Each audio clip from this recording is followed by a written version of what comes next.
राज्यों में अभी नीतीश जी विपक्षी एकता को एक करने में लगे हैं और कल भी दिल्ली गए हैं। उस विपक्षी एकता के बारे में क्या कहेंगे? देखिए, विपक्षी एकता को लेकर मैंने कई बार टीका टिप्पणी पहले भी की है।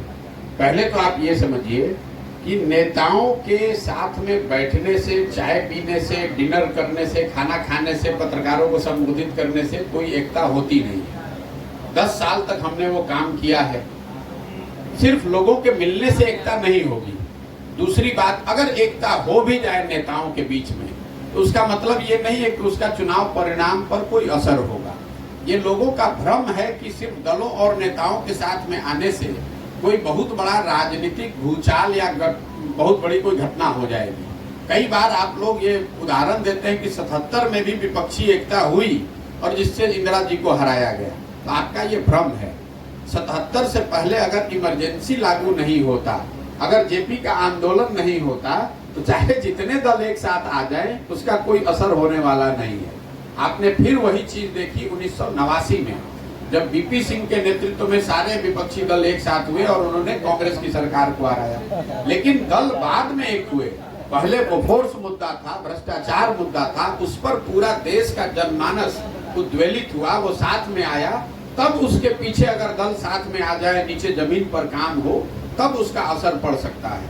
तो जो विपक्षी एकता का प्रयास किया जा रहा है वो ठीक है, होना चाहिए, लोकतंत्र के लिए जरूरी है। लेकिन उसका चुनाव पर कितना परिणाम पड़ेगा ये इस पर निर्भर है कि जो एकता बनाने की कोशिश कर रहे हैं या जो उसके भागीदार लोग हैं वो किस मुद्दे पर जनता के पास जाते हैं। वो सिर्फ कौन चेहरा लेकर जाते हैं ये भी जरूरी नहीं है। कई बार पत्रकारों को ये भी आप लोग यही सवाल पूछते हैं कि इसका नेता कौन है। कई बार जब अगर आप सही आंदोलन करेंगे, सही कार्यक्रम लेकर जनता के बीच में जाएंगे तो चेहरा अपने आप निकल आएगा। 1977 में मोरारजी देसाई जी प्रधानमंत्री बने। ऐसा तो है नहीं कि 77 का चुनाव मोरारजी देसाई को पहले प्रधानमंत्री डिक्लेयर करके लड़ा गया। बीपी सिंह जी को भी कोई प्रधानमंत्री का फेस बनाकर डिक्लेयर करके नहीं लड़ा गया। ये आपको उदाहरण क्या बताते हैं? विपक्षी एकता सिर्फ पार्टियों और नेताओं के साथ बैठने से नहीं, लेकिन अगर समाज के स्तर पर कोई मुद्दा जो जनमानस को उद्वेलित करे, उनके इमेजिनेशन को कैप्चर करे, उस मुद्दे को लेकर आप जाएंगे, तब इन पार्टियों की जो ताकत है, इनके जो कार्यकर्ता हैं, उसका कुछ असर हो सकता है।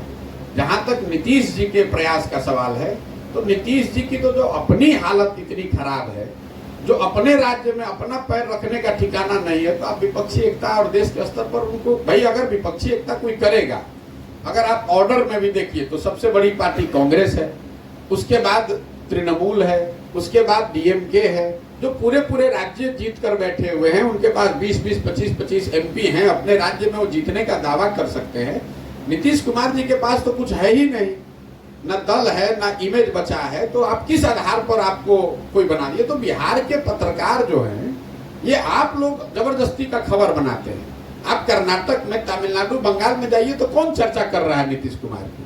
और जिस दिन महागठबंधन बिहार में बना, उस दिन मैंने ये बात कही कि बिहार का महागठबंधन बिहार की घटना है, इसका राष्ट्रीय राजनीति पर कोई असर नहीं पड़ने वाला है। आरजेडी को 0 एमपी है बिहार में।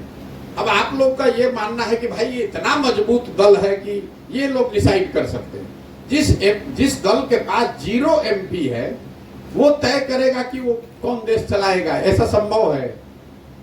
नीतीश जी के पास 42 गो विधायक है और 16 गो एमपी है जो पिछले गठबंधन में वो जीते थे। कितना इस बार जीतेंगे वो आपको बेहतर मालूम है हमसे। तो जब आपकी अपनी ताकत नहीं है, आपके अपने 10 एमपी नहीं है, तो आप देश की राजनीति में क्या भूमिका अदा कर सकते हैं? 26-27 गो दल बैठता है, दोनों साइड देखिए, इंडिया में भी और एनडीए में भी। तो उसमें 2/3 दल तो ऐसे जिसका एक एमपी नहीं है। वो तो संख्या गिनाने के लिए एक दलों की परिपाटी है, कर्मकांड है कि भैया सबको बैठा लीजिए। इसका मतलब ये थोड़ी है कि वो कोई राष्ट्रीय राजनीति को उलट पुलट कर देंगे। और जहां तक बिहार का सवाल है, चाहे सरकार एनडीए की बने कि इंडिया की बने, बिहार की तो समस्या ये है कि भाई हमारे लिए पलायन कौन रोकेगा? 10 बरस से एनडीए की भाजपा की सरकार है, तो बिहार तो 10 बरस पहले भी 28वां देश का सबसे ज्यादा गरीब राज्य था और आज भी हम लोग देश के सबसे गरीब राज्य है। बिहार में शिक्षा व्यवस्था, रोजगार, पलायन जो मुद्दा है, उसको तो ना भाजपा एनडीए ने सुधारा है ना इंडिया ने सुधारा है। तो बिहार के लोगों के नजरिए से कैसे फायदा हो जाएगा? 10 बरस से मोदी जी है ना प्रधानमंत्री भाई, तो आप जरा बता दीजिए कि समस्तीपुर में कौन उद्योग खुल गया है, कि समस्तीपुर में कौन सी राष्ट्र की देश के स्तर से ऐसा काम किया गया जिससे कि समस्तीपुर के या बिहार के बच्चों के, बिहार के लोगों की जिंदगी सुधरी है। तो ये तो बेमानी चर्चा है। सर मेरा एक सवाल है कि 11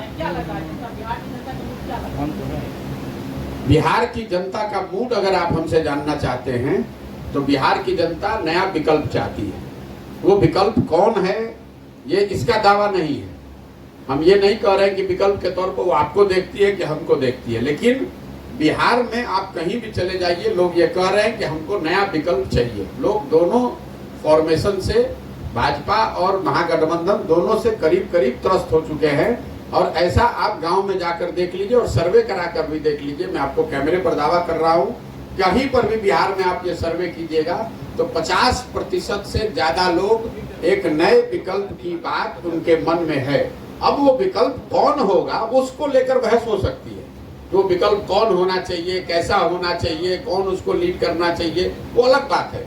लेकिन बिहार का जनमानस जो है वो करीब करीब यहाँ पर जो तीनों बड़े दल हैं उनसे विमुख हो चुका है, इन दोनों फॉर्मेशन से त्रस्त हो चुका है। क्योंकि यहाँ के लोगों की जिंदगी, जैसा मैंने आपको बताया, वो पिछले 10, 15, 20 वर्षों में किसी भी मानक पर, चाहे शिक्षा हो, रोजगार हो, आर्थिक तरक्की हो, किसी भी मानक पर बेहतर नहीं हुई है। सर लॉ एंड ऑर्डर को लेकर आपका क्या कहना है? भैया लॉ एंड ऑर्डर को मैंने अभी आपको बताया कि हमारा क्या कहना ये महत्व नहीं रखता है। मैं पदयात्रा इसलिए नहीं कर रहा हूं कि मैं क्या सोचता हूं। मैंने जो आपको अपना अनुभव साझा किया, जो मैंने देखा या लोगों ने मुझे बताया, मैं वो साझा कर रहा हूं। अब आप मेरा वक्तव्य अगर पूछेंगे तो मैं आपको वही बता रहा हूं कि हमेशा से बिहार में ये सोच रही है कि जब भी आरजेडी के लोग सरकार के फॉर्मेशन का हिस्सा बनते हैं तो लॉ एंड ऑर्डर यहाँ पर बिगड़ता है। और ये आज से नहीं, हम लोग पिछले 30-32 साल में हम लोगों ने देखा है। जब उनकी सरकार थी तो अपराधियों का जंगल राज इसको कहा ही जाता था।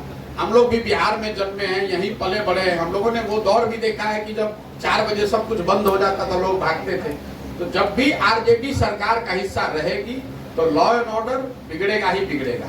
लेकिन बड़ी बात यह है कि इससे पहले जब भाजपा के साथ भी जब नीतीश कुमार सरकार चला रहे थे तो भी लॉ एंड ऑर्डर धीरे धीरे बिगड़ रहा था। क्यों बिगड़ रहा था? उसकी एक प्रमुख वजह मेरी समझ से ये बिहार की शराबबंदी है। शराबबंदी लागू होने की वजह से हुआ ये है कि प्रशासन का, पुलिस प्रशासन का एक बड़ा हिस्सा शराबबंदी को लागू करने, उसको रोकने, उसको उससे कमाने, उसको छिपाने और उसको दिखाने में लगा हुआ है। जो नॉर्मल लॉ एंड ऑर्डर की उनकी ड्यूटी थी वो काम वो कर ही नहीं रहे।